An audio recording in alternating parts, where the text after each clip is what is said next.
we begin in war-torn Sudan, where the Trudeau government says efforts are underway to airlift Canadians caught inside the country.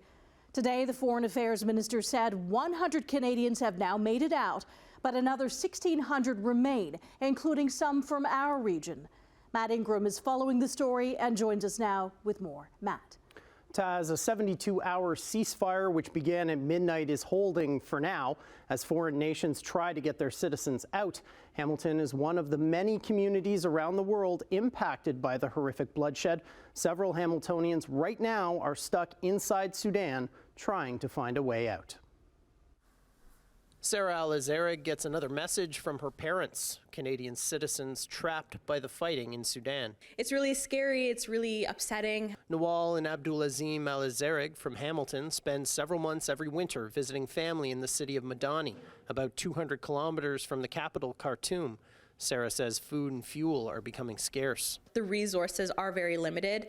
Prices have skyrocketed. Hundreds have died since fighting erupted earlier this month between the military and a rival paramilitary group, both vying for control of the country. Sarah says to get out, her parents would have to cross through the war zone. They'd actually have to drive into the war and into the chaos to get to that point. So we're hoping that the Canadian government starts to have some more accessible points of evacuation. Canada is engaged with our allies. We have assets in the region. We're looking at doing direct airlifts of Canadians and dependents. Ottawa says 2 military vessels are off the Sudanese coast, and allies are helping get Canadians out.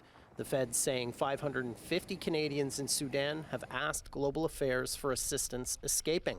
But the details of the evacuation plan are not yet clear, and Sarah is concerned. It doesn't seem like there's a concrete plan. It's beyond belief. The destruction, the amount of killing. Hamiltonian Baha El-Sheikh has an 80-year-old mother and 4 siblings escaping their home in Khartoum. Only one is a Canadian citizen. They saw a lot of bullets, penetrating their house, so they were sleeping under beds in the ground. They couldn't go to the second floor because every place is just not safe. He says they're traveling more than 1,600 kilometers to the Egyptian border, where he says they've been stalled without food and water for 24 hours, enduring very difficult conditions. He's worried for his family and his home country, which threw off the shackles of a brutal dictator in recent years, only to have that progress towards democracy interrupted by the ruling military regime and the latest bloodshed.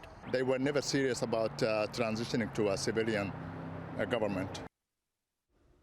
If you would like to support humanitarian efforts inside Sudan, you can donate to a number of charities, including Islamic Relief Canada, Sadagat USA, and Sudan Next Gen. You can go to the websites you see on your screen to get more information. And for Sudanese nationals who may be visiting or studying here in Canada, the federal government is introducing new immigration measures to allow them to temporarily extend their stay to avoid the violence. Taz. All right, thank you so much, Matt Ingram, reporting live.